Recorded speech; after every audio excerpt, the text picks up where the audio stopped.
We all knew it was eventually going to happen, but Bungie has finally confirmed that the Starfire Protocol Exotic for the Warlock is getting nerfed soon. And so now you're thinking, David, what the heck are we going to use on the Warlock that we could take advantage of that's going to be, you know, potentially as broken as the Starfire Protocol Exotic? Well, I was perusing through Twitter, like anyone would do, and I came across a video of a guy that literally soloed Riven using the Sunbracers Exotic Gauntlets by taking advantage of that and other things on the subclass, allowing for the lava to drop from the solar grenades doing damage to the boss.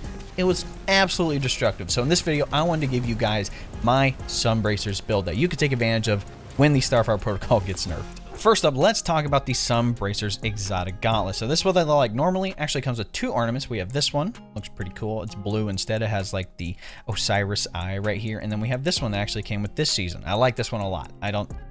Just looks good, and I like the metallic right there, but that's not the main thing. The main thing is the perk, Helium Spirals. Increases the duration of solar grenades. Solar melee kills grant unlimited solar grenade energy for a brief time. Obviously, the big thing with this exotic is once you get that solar kill, you have unlimited solar grenades for a certain amount of seconds. Whether you consume the grenade first or start throwing them, again, you get unlimited amount of grenades. Really good for ad control, and obviously solid for boss damage if you can set it up right. For the seasonal artifact perks we want to take advantage of, honestly, the main ones I'm going to be using is the authorized mods, grenades, and solar. So any solar weapon mods or any grenade mods are significantly discounted, only costing 1, which is pretty good. Now let's talk about what I'm using under the Dawnblade Solar subclass. So everything I'm going to talk about right now is actually going to correspond with the synergy chapter of this video. Again, you're going to have to set this up a certain way to take advantage of everything you can with this build, but I also will be talking about a different way to take advantage of this if you didn't want to have to do all that setup. So let's first go over the thing I'm using for this build specifically. So for the super, I'm using the Well of Radiance.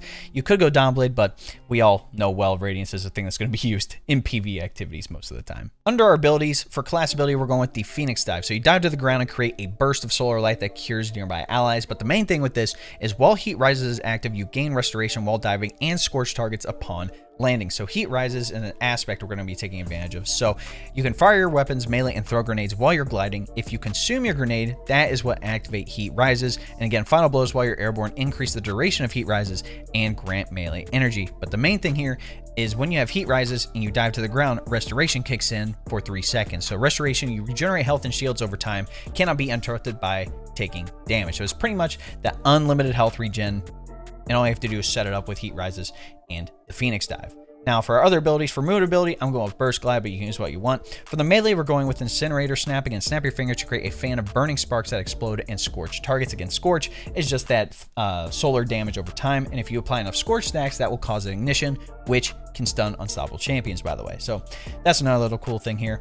Now for our grenade, obviously we're going to go with the solar grenade so we can take advantage of the perk on the Sunbracers Exotic Gauntlet. Again, a grenade that creates a flare of solar light that continuously damages and scorches targets trapped inside of it. Now, cool thing here with the solar grenade is that it actually gets a bonus with the touch of flame aspect we're going to be taking advantage of, which is it increases the linger duration and periodically emits blobs of lava around its perimeter. So again, the things that fall out of the grenade, those lava blobs are the thing that do a lot of damage. So we want to take advantage of that as well. Now for our fragments, first up here, I have Ember of Singeing. Again, your class ability recharges faster when you're scorching targets. So again, that's from our melee, it's from the grenade, being able to have that Phoenix dive back even faster. For our fragments here, we're rocking Ember of Empyrean. Again, solar weapon or ability final blows extend the duration of restoration and radiant effects applied to you. So once we get restoration rolling, we can actually have it last longer, which is going to be really good. But radiant, right? Radiant is the thing that gives you bonus weapon damage and can pop anti-barrier shields. How do we get that? If you rock Ember of Torches, again, power melee attacks against combatants make you and nearby allies radiant, -10 to discipline, but all you have to do is get a melee hit. You do not have to get a melee kill. Once you get the hit, you become radiant, and any guns that do not already have a champion mod get the anti-barrier, attachment to mod, whatever you want to call it. You pretty much make any gun anti-barrier. And then lastly, I'm rocking Ember of Ashes here. You apply more scorch stacks to targets again, which can allow us to cause ignitions more. Now, if you're thinking, David, I really don't care about having to do all these certain things in order, eating my grenade, meleeing, then doing a Phoenix Dive, and then having the chain kills. I don't want to have to do all that.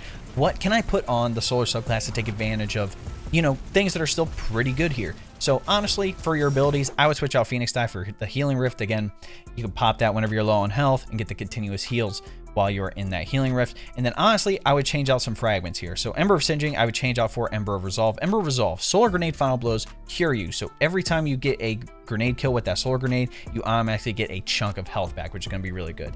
Now, since we're not going to be taking advantage of restoration, you could still take advantage of Radiant if you wanted to last longer, as long as you're chaining kills with solar abilities and weapons. Ember of Empyrean still could be good for this, but if you did want to switch out Ember of Empyrean and torches, I would recommend putting on some different mods here, such as, where is it? Here it is. Ember of Searing. Defeating scorched targets grants melee energy and creates a fire sprite, plus 10 to recovery.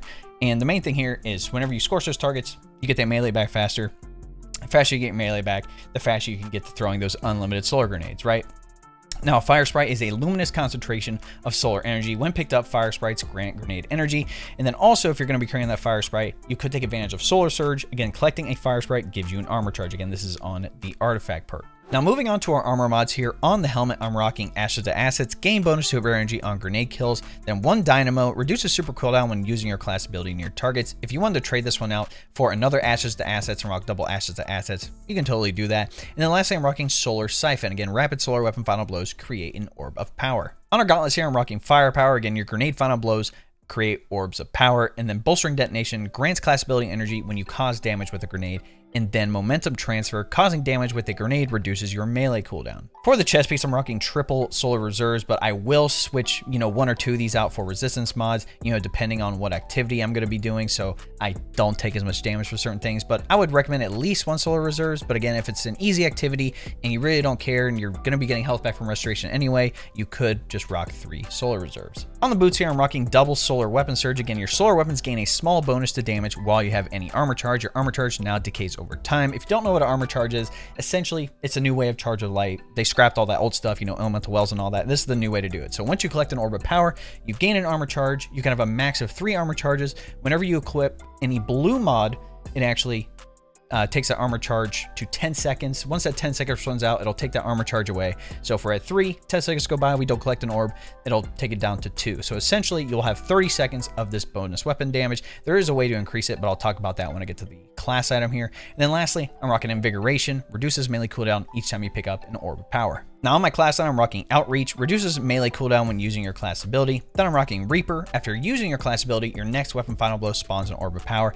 And then Time Dilation. Your decaying armor charge has a longer duration. So that 10 seconds for that armor charge regularly actually gets bumped up to 15 seconds. And since we're going to have 3 armor charges, again, each one of those lasting 15 seconds, now we have a bump from 30 seconds total to 45 seconds of having that bonus weapon damage if we don't pick up an orb of power, between that time. Now for stats to focus on, first up, resilience. We talk about this every video. Try to have tier 10 resilience, 100 resilience. You get a 30% damage reduction in PvE.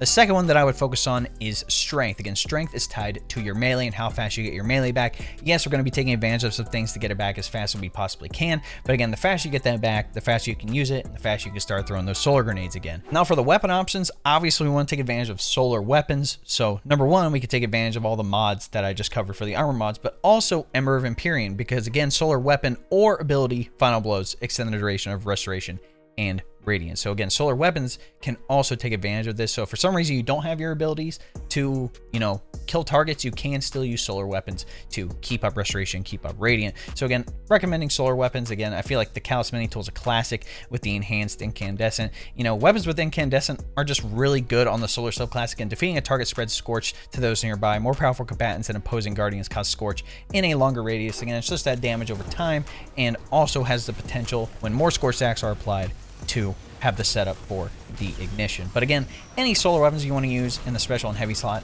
it honestly doesn't matter, but you want to make sure they are solar weapons. Next, let's talk about the synergy. How can we take advantage of this build? What do I have to do to set it up? I'm going to explain it to the best of my ability. Like I said, there's a little bit you have to do to get this rolling. So what we're going to do initially is consume our initial solar grenade, which is going to grant us heat rises. Next thing we're going to do, we're going to be floating in the air. We're going to use the incinerator snap on the targets below us and then immediately Phoenix dive.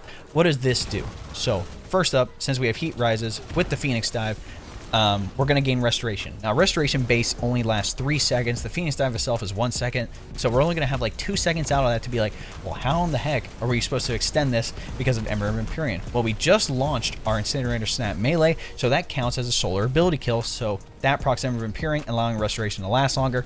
Oh, by the way, whenever you get hits with your melee, Ember of Torches kicks in too. So now you have Radiant and Restoration already applied on the first initial engagement. And since you just got a melee kill, we have those unlimited solar grenades now. So all you have to do is start tossing out those solar grenades. Now you're good. And again, those get buffed. Those last longer because of the Sunbracers, and they also last even longer because of Touch of Flame, and also have the lava blobs that pop out as well, which is really cool. And again, any scorching of targets, you apply more scorch stacks because of Ember of Ashes, and then also every time you scorch a target, Ember of Singeing kicks in, allowing you to have that Phoenix Dive in the pocket again, ready to go just in case you need it. But if we're going to be chaining kills here, we should be okay, because again, if we're using our solar abilities and solar weapons, Ember of Empyrean is keeping up the bonus weapon damage of Radiant and the health regen from Restoration ×2. So now, let's get into the armor mods now. Finally, right? So, again, with Solar Siphon, when we're getting those rapid weapon final blows of solar weapons, that creates an orb of power.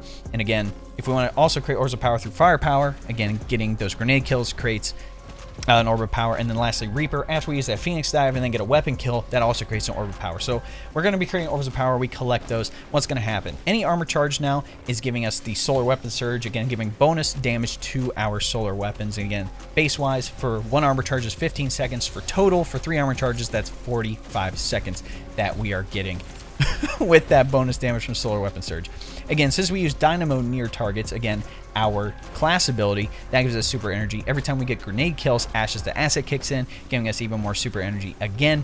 On the gauntlets, with bolstering detonation and momentum transfer, every time we do grenade damage in general, we're getting our melee and our Phoenix Dive back even faster. On top of that, with solar reserves on the chest, we have more solar ammo to take advantage of, so it's very highly unlikely, even for special ammo, that we're going to run out of solar weapon ammo. Every time we pick up an orb of power, Invigoration kicks in, and now we get our melee back even faster.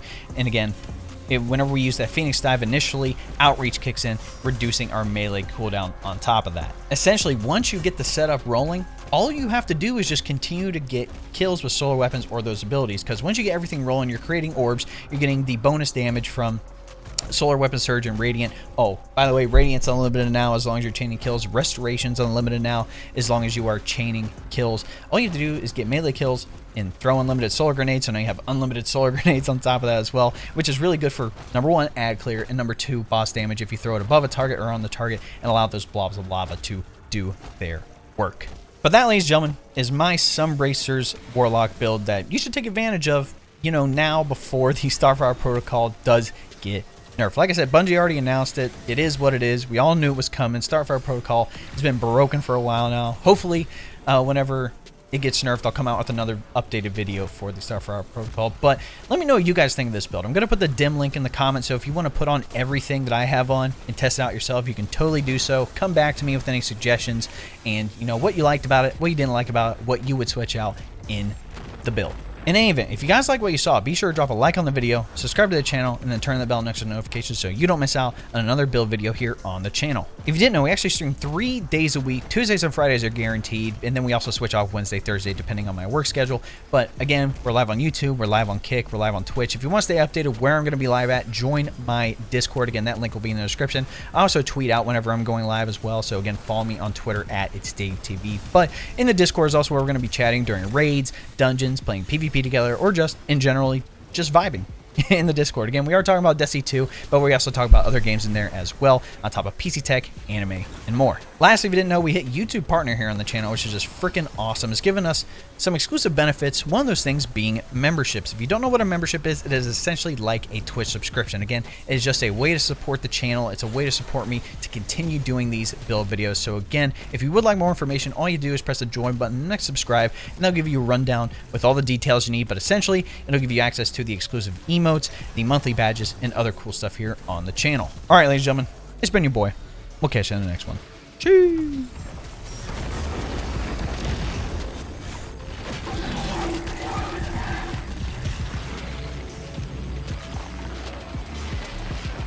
Any word yet from Aaron?